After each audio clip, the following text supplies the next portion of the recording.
Alright guys, so Jordan asked me to review some footage that he had posted up from the last Sunday Funday session. So this is the layout that we used last weekend. So one long snake, bit of a gap before the Dorito 1.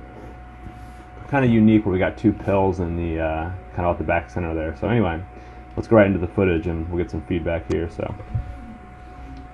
So we start off and we got a couple shots off on the snake corner. One of the things I highly encourage people, you want to be effective. So we got the kill. I don't know if it was Jordan or not, but if you look at the layout here, there's a couple things you can do. One, you ran from the back center forward, shooting across, and you continue to go forward here. This turret then blocks out your shot. So what I would encourage you to do is hug tight to this back center, get into this area, and then start going this way, the same direction as your shots, and actually go around that this way to the car wash. So you're going around the back center, and you're just following the direction your paint would go. And by doing that, if you run the direction you're shooting, so you're shooting this way, if you're running that way also, you don't lose your shot, right? So you can come around this way to where you have the shot, shoot it, and run this way also, and then get back in the car wash. So either that, or else look for another shot on this side that may be more open, because you want to be able to shoot paint as much as possible on an effective shot off the break. So that may be a tip to help you get a few more eliminations off the break. And also, if you can get these eliminations like you guys did, now it's the contained game, right? So now you are shooting at the Seattle, this pill on the side of the field.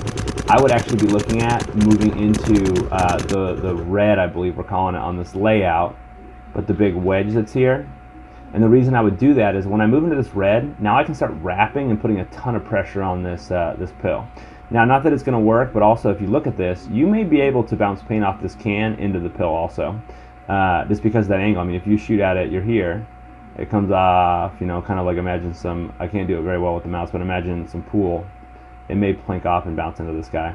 But this is going to allow you to play that trap game because you do not want these guys filling out. You got that first kill. We know this guy wants to move out, so don't let him, right? The shot that you have, all it's going to take for him is one quick shot to put you in, and he can make his bump over, right? Now, if you were to do that and put you in, I'd start shooting paint through this next gap because you want to make sure you shoot that guy. You can't let him fill out, so. But make that bump, contain that guy, so. And it looks like you saw you got the kill, so you got that elimination. Now it's even more critical right now to keep your paintball gun in this little gap right here. Start shooting and then start telling your guys. Like, what you don't want to have happen, communication is critical, but what you don't want to have happen is people to make a move that kind of counteracts that elimination or takes away from your advantage. Like, you want to maintain your advantage and communicate that in the process. Communication is very important, but no point in letting these guys fill out or missing something because you were communicating, right? Like, so I would be keeping my gun right here, plinking paint, so that no one can fill over. And again, that plinking, I use plinking all the time, but it's just bang, bang, bang, bang, bang. And I'd be telling my guys. And I would frankly be telling them, why aren't you in the snake? Crawl all the way to the end and shoot everyone, right? Like, there's nothing on this layout right now that can stop these guys based on the scenario we're looking at. So you switch over, which again, like, you shouldn't have to worry about this. This is your other, if the other guys are doing their job, no problem. But you get over here, and now there's a 1. At least you think there's a 1. I don't know if there is or not, but you call it out, and you play the rest of the game like there is. I've seen this a couple times because my audio wasn't quite working right, so we've done this a couple times here. But if we just missed that opportunity, we would have cut that guy down when he filled out, right? So again, that whole containing game, it's important because most people have been taught in paintball that when they see their teammate get eliminated, what do? They fill out immediately, right? It's a good shot on the D2 to eliminate that guy. But if we made this move earlier into the red's got a great shot on it too, right? So, I mean, wrap. And I mean, honestly, this guy can be in the D2. They can be in these bunkers. But if we have kill 2 over here, we eliminate one more body, and there's some D-side guys, that's nothing. You guys can take those guys out without a problem. So we'll go back to the footage here. Hey, the one! Hey, the one!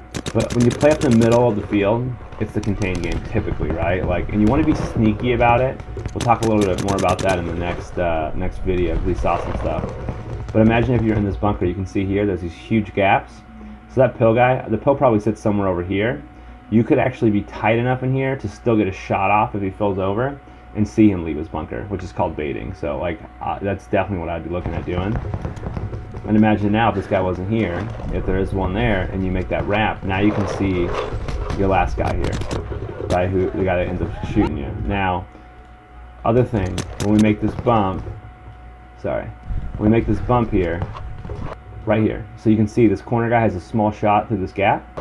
When you get to right here, he doesn't. So now this corner guy, if there is one, can't shoot you anymore. So what I'm doing is instead of keeping my gun on him, you know right now that it's kill 2 and there's a snake corner. So one of your threats is right in front of you, and the other 2 potential players are going to be somewhere on the other side of the field. Because this guy's blind to you, he's not really a threat to you at this time. So what I would do is I switch my gun to the right, start looking at the D side of the field, so that now I can potentially start picking out guys in this field. So if I do this, when I'm coming up here, right there I can see this guy's hopper. And he shoots me right here, right? But what happens if I'm edging forward on this guy, blind from the corner guy, and I shoot that guy? I can potentially shoot him and be clean, but even if I trade with him, now there's 2 players left in this scenario, putting your team in a pretty good spot. So anyway, that's feedback for video 1. Video 2, you're shooting, it looks like you're shooting straight up. I'd be shooting this giant gap because you just saw that corner guy run through. So your shot on the corner guy is going to be 1,000 times better than on the middle guys. Always shoot for corners, shoot for the wide guys. Again, if you're up the middle, if you can shoot that first guy, now let me show you this gap that pops up. Look at, so get your hopper out of the way here. So you can see this huge gap. If there's no corner, now back to the plinking game, right? Like I can just plink paint here, and we know that someone's going to want to fill the corner. We know that someone's going to want to fill the Doritos, either D2 or D3 on this specific layout, but they're going to want to make those fills. So now you can just plink through this gap.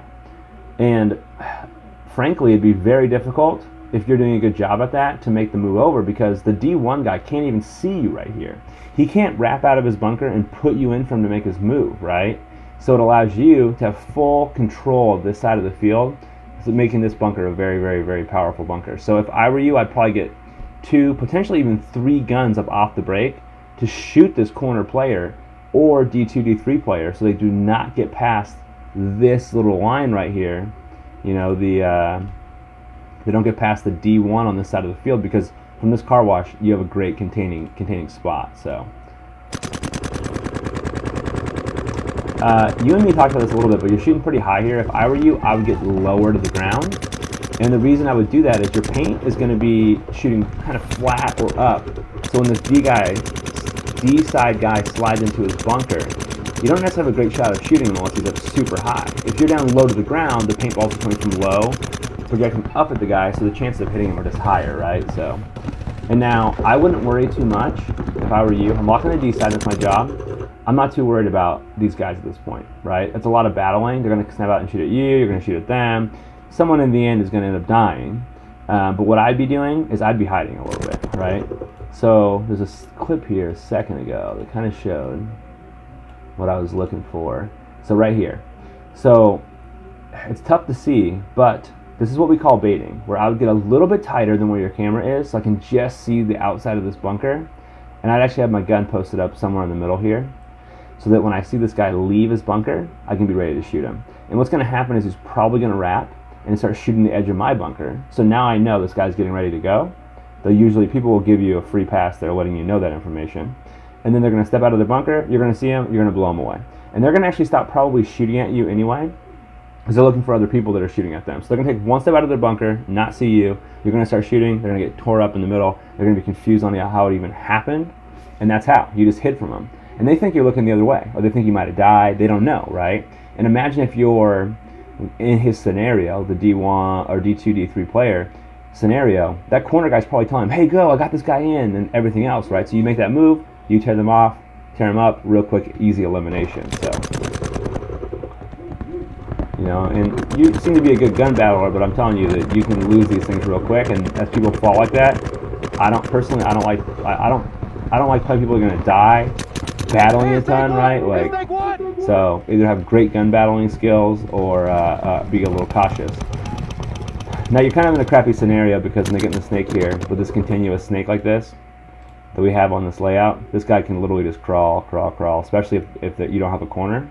He can crawl all the way into this S5, I guess it is, and shoot you in the back. And it's going to be hard for you to stop him, right? And if you don't have a corner, if this is me in the S5 going the other way, I'm going to be laying on this edge here, wrapping around, trying to shoot this car wash guy, and playing the contained game on this corner, right? Because I may even start looking to move into this and start getting other shots. So kind of in a I don't want to say dire situation, but depending on where the rest of your team is, not looking too hot. So the other thing that goes up the middle, we talked about the contained game, and we talked about the D side because the shot's really good.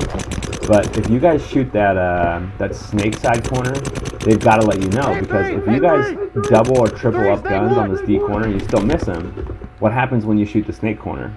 You can still have that first game that we just watched prior to this happen where you can make those moves on the snake side and still take advantage of the opportunity that your team's created by shooting someone off the break.